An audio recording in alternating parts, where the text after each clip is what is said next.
As we keep saying on this channel, emotion is a no-no when you want to analyze politics, okay?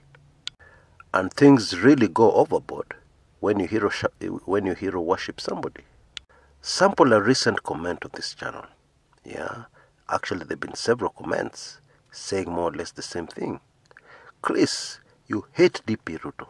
Yeah, why don't you talk about somebody else? Every day it's DP Ruto, DP Ruto. Why don't you talk about Kalonzo Musyoka? Wetangula. Why don't you talk about other politicians? There's a lot of other things happening on Kenyan politics.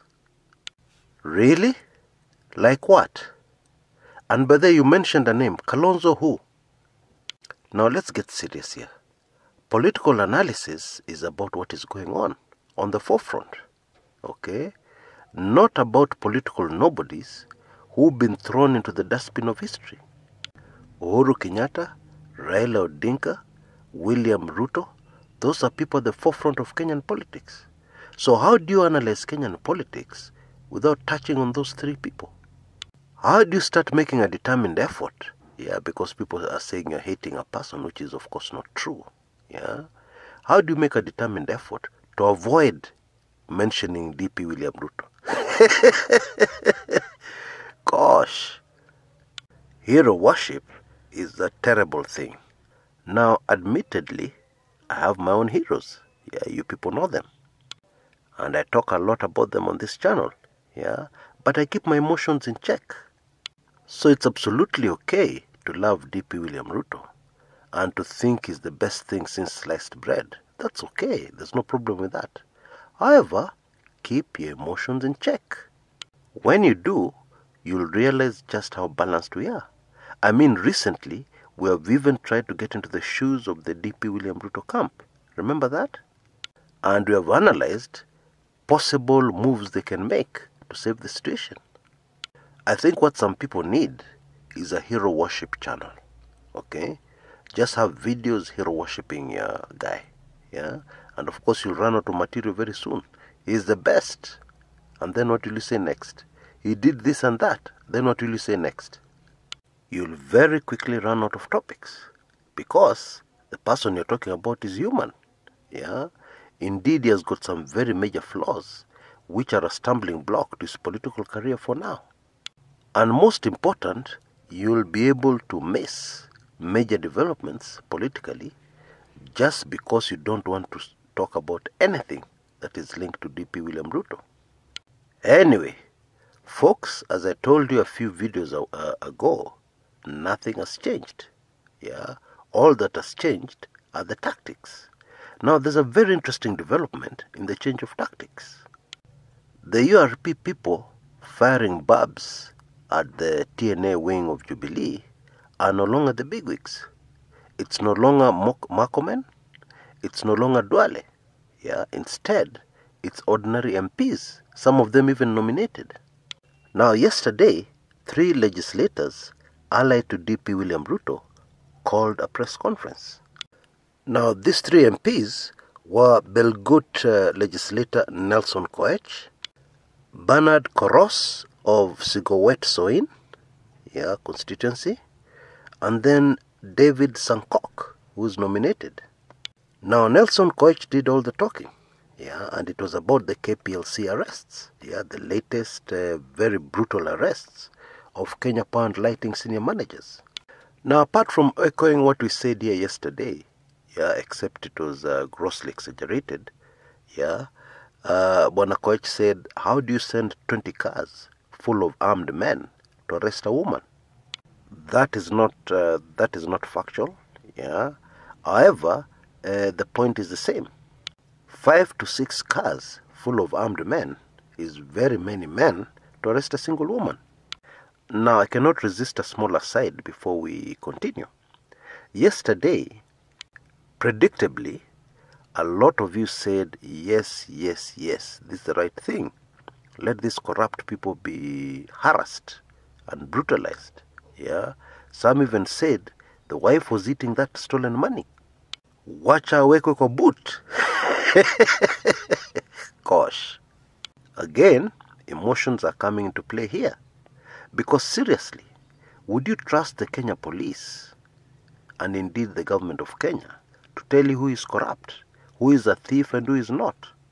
Because tomorrow, somebody may decide to fix you, yeah, and you could see yourself on all the television channels and in the newspapers, handcuffed, charged with corruption, or charged with something else.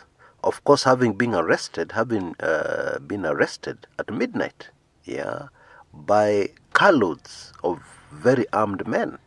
Now, some of you are suggesting that in fact these thieves should just be shot. Yeah, there's no need of a court case.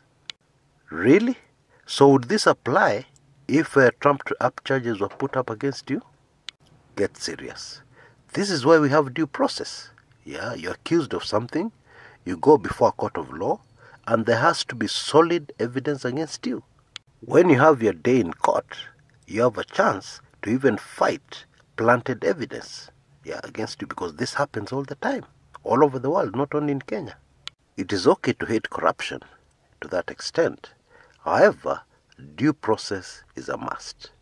Anyway, these legislators fired a lot of barbs and repeated what Duale and company have been saying, that actually this fight against corruption is political. But they added something, yeah, very bluntly. They said the fight against corruption is now leaning to one side. In fact, Bwana Kshs posed the question, why is this fight against corruption leaning towards one side? Now, what did he mean?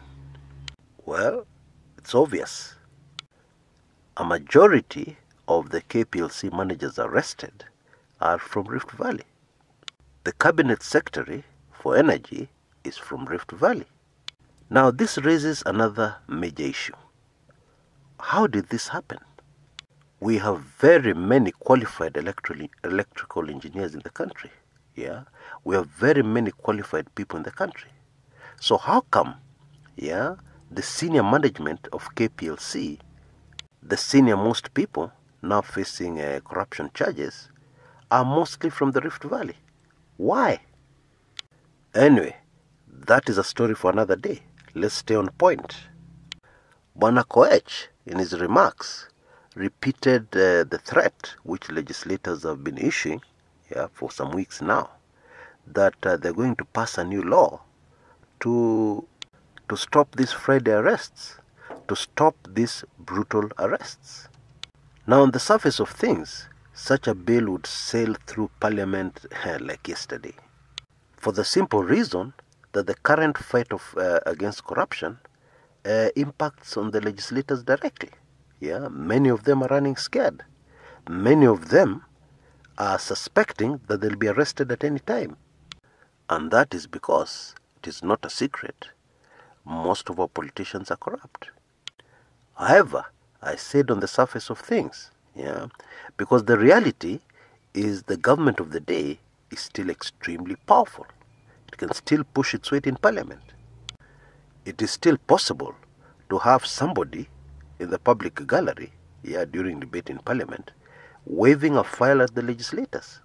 So an MP stands up to contribute to the bill, yeah, we must curb the powers of the police, this brutal arrest must stop, and then somebody from the gallery starts waving a file. What is in the file? The file contains sins of the legislator who is speaking, the legislator on the floor. And in mid-sentence, you could have a legislator saying, yes, we have to curb the police. However, we must be careful here. Yeah, the police must remain with their powers if we're going to fight corruption effectively. Kenyan politics, I'm telling you, very fascinating.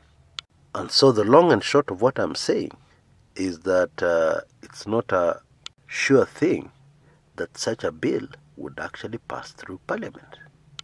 It could pass, or it could fail to pass.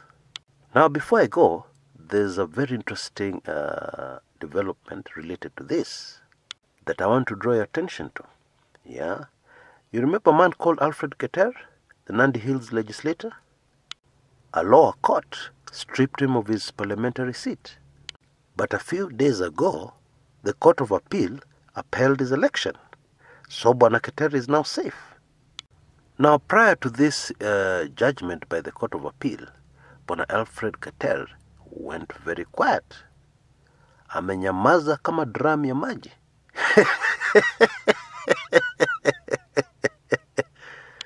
But about a day ago, Bwana Keter spoke about the KPLC arrests, and he said the Kenya Power and Lighting managers were not stealing for the Kalenjin community, and therefore let everybody carry his own cross. Now, that is the exact opposite of what these three legislators who called a press conference yesterday were saying. Nelson Koech and company said that this thing is political. It's leaning on one side. Alfred Keter, in his statement, is clearly saying the opposite, that this is not political. It's not about the Kalenjin community. Let everybody carry his own cross. Now, according to me, this thing that may look small may in fact be a game changer. Okay? Now, we know Alfred Keter has always been a lone wolf. Very controversial. Very outspoken. But one cannot fail to ask that critical question. Are we now headed to a situation where Rift Valley legislators are no longer speaking in one voice, especially when matters have to do with the DP William Ruto? Is that where we're headed? Well, at least before us, we have a hint that that is exactly where we're headed. And if this is true, my friends, then it has very far-reaching political implications. And top on the list, it could mean that it will be much easier to dismantle the power base of one DP William Ruto. Until next time, this is Kshs, Kumekucha.